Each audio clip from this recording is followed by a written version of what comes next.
Olmosh mavzusi bilan demak davom etamiz. Olmoshlarning ko'plab turlari bor. Birinchi kishilik olmoshlardan boshlaymiz. Kishilik olmoshlarga I, men, you, sen, he o'g'il bolaga nisbatan u, she qiz bolaga nisbatan u, it narsaga nisbatan u, we biz, they ular kabi olmoshlar keladi. Ya'ni o'zbek tilida men, sen, u, biz, siz, ular deymiz. Va ular demak gapda ega vazifasida keladi. Inglizda ular gapning boshida kelib, orqasidan fe'l bilan ishlatiladi. Masalan, qarang, I have a dog. Mening itim bor. Kelinki, seni kitobing bor desam, qanday bo'ladi? To'g'ri, you have a book degan shaklda beradi. Keyingi olmoshimiz bu to'ldiruvchi olmoshlari. O'zbek tilida meni, menga, seni, senga shaklida keladi. Masalan, me, meni, menga, you, seni, senga, him, her, it, uni, unga, us, bizni, bizga, them, ularni, ularga. To'ldiruvchi olmoshlari albatta fe'ldan keyinda joylashadi. Mana egalik olmoshlari I, you, he, she, it fe'ldan oldinda ega bo'lib kelarkan, me, you, him, her degan olmoshlar esa fe'ldan keyinda to'ldiruvchi bo'lib keladi. Masalan, Anne gave me a dog. Anna menga itini berdi. Qarang, gave degan fe'ldan keyinda kelyapti. Kelinki, Anna qiz bolaga unga deylik kitobini berdi. Qanday bo'lardi? To'g'ri, Anne gave her a book degan shaklda beradi. Keyingi esa aniqlovchi olmoshlar, ya'ni mening, sening, uning tarzida keladi. Masalan, my, mening, your, uning, his, her, its, uning, kechirasiz, your, sening edi. Her, his, its, uning, our, bizning va their, ularning degan olmoshlari bo'lib, bu olmoshlar gapda aniqlovchi vazifasida keladi. Ya'ni ularning joylashuvi ot so'z turkumidan oldinda ishlatiladi. Keling, buni yana takrorlaymiz, adashmaslik uchun. Egalik olmoshlari I, you, he, she, it, we, theylar fe'ldan oldinda ega bo'lib keladi. Yoki to'ldiruvchi olmoshlari me, you, him, her, it, us, them olmoshlari fe'ldan keyin to'ldiruvchi vazifasida keladi. Va aniqlovchi olmoshlar my, your, his, her, its, our, theirlar esa otdan oldinda aniqlovchi vazifasida keladi. Masalan, it's my dog. Bu mening itim. Kelinki yigit bolaga nisbatan bu uning kitobi desak qanday bo'ladi? To'g'ri, it's his book degan shaklda keladi. Bir ehtiyot bo'lish kerak bo'lgan holat bor. Bu ham bo'lsa it's olmoshiga nisbatlandir. Agar uni mana bunday shaklda it va apostrof s qo'yilsa, bu to be fe'lining qisqartirilgan holati bo'lib, it is yoki o'tgan zamonda it was deb tushunish mumkin. Agar it's deb qo'shib yozilsa, bu mana bu yerda ko'rib turganimiz aniqlovchi olmoshlardan uning ma'nosini anglatadi va undan keyin ot so'z turkumi ishlatiladi. Masalan, it's an exciting job degani it is an exciting job bo'lib, bu yaxshi ish deyapti. Bunda u mana bu yerdagi egalik olmoshidir. Chunki u is degan fe'ldan oldinda. The shop opens its doors at 5 p.m. Ya'ni do'kon namozshom 5 da eshiklarini ochadi deyapti. Bu mana bu aniqlovchi olmoshdagi it, chunki u mana otdan oldinda ishlatilyapti. Va demakki, mana bu yerda qoida yana bir marotaba takrorlab aytyapti. Aniqlovchi olmoshlar my, your, his, her, its, our, theirlarni doim otdan oldinda ishlatamiz. Ot so'z turkumidan oldin. Masalan, is that his notebook? Bu uning kitobimi? Kechirasiz, daftarimi degan shaklda keladi. Keyingisi possessive olmoshlarining ikkinchi shakli. Ya'ni possessive olmoshlari deganda biz aniqlovchi olmoslarni nazarda tutamiz.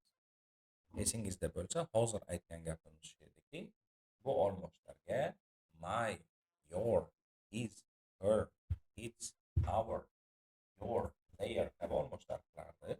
Mana bu yerda ko'rsataman yana bir marotaba. Mana bu olmoshlar nazarda tutamiz.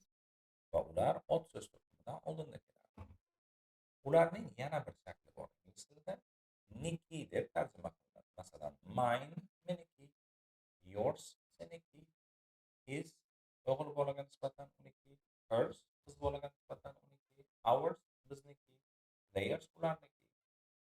Bular ham aniqlovchi olmoshlar bo'lib, endi ular oldin aytilgan otni takrorlamaslik uchun ishlatiladi. Demak, ular orqasidan ot so'z turkumi kelmaydi. Ular oldin aytilgan otni takrorlamaslik uchun ishlatiladi. Masalan, qarang. It isn't my book. Bu mening kitobim emas. It's yours. Bu seniki degan shaklda. Farqi, agar mana bu yerdagi your olmoshini qo'ymoqchi bo'lsak, buni orqasidan ot bo'lishi kerak edi. Your book derdik. Lekin mana bu yerda yours deyilishining sababi mana oldinda kitob dedi, endi shu so'zni takrorlamoqchi emas. Yana kitobing deb o'tirmoqchi emas, shundan yours deb qo'yadi. Xo'sh, yana nima uchun ishlatiladi desak, mahsulot yo bir narsa kimga tegishliligini ifodalash uchun, ko'rsatish uchun ham ishlatiladi. Masalan, whose gloves are these? Bu kimning qo'lqoplari? Ular meniki desam, they are mine. They are mine. Demak, ular meniki degan.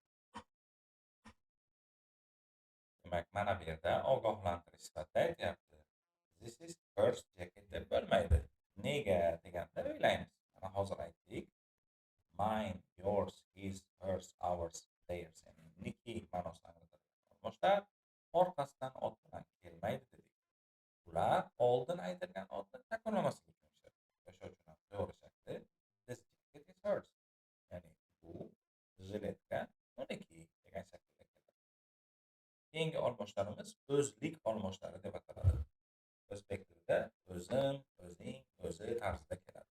Masalan, myself o'zim, yourself o'zing, himself o'zi o'g'il bolaga nisbatan, herself o'zi qiz bolaga nisbatan, itself o'zi narsaga nisbatan, ourselves o'zlarimiz, yourself o'zlaringiz, themselves o'zlari degan shaklda keladi. Demak, uning ishlatilish holati. O'zlik olmoshi doimo gapdagi ega bilan mos holatda ishlatiladi. Uning ham joylashuvi fe'l so'z turkumidan keyinda keladi. Mana esingizda bo'lsa, to'ldiruvchi olmoshlari bor edi. Me, you, him, her, it, us, you, them degan. Ya'ni meni, menga, seni, senga. Ular ham fe'ldan keyin keladi. O'zlik olmoshlari ham fe'ldan keyinda joylashadi. Faqat farqi o'zlik olmoshlari gapning egasi bilan moslashadi.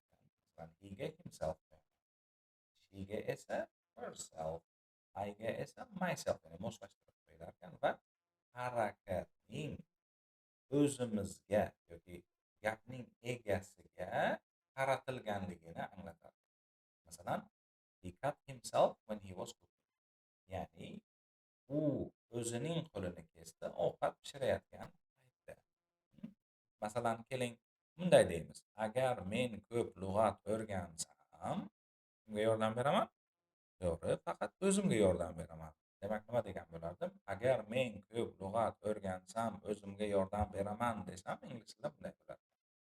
If I learn more vocabulary, yoki a lot of vocabulary, I can help myself. Agar nisbatan myself, o'zimga yordam. Xo'sh, va o'zlik olmoshi bir harakatni inson hech kimning yordamisiz o'zi qilganligini nazarda tutadi. Masalan, he washed the clothes himself. U kiyimlarini o'zi yuvdi. Ya'ni hech kimning yordamisiz yuvdi demoqchi. Va oxirgisi ba'zi fe'llar bor. Behave o'zini tutmoq, enjoy yoqtirmoq, wash yuvmoq kabi fe'llar bilan kelganda ishlatiladi. Masalan, enjoy yourselves on a shopping trip. Ya'ni do'konga borib, ya'ni bozorlik qilib rohatlaning deyapti.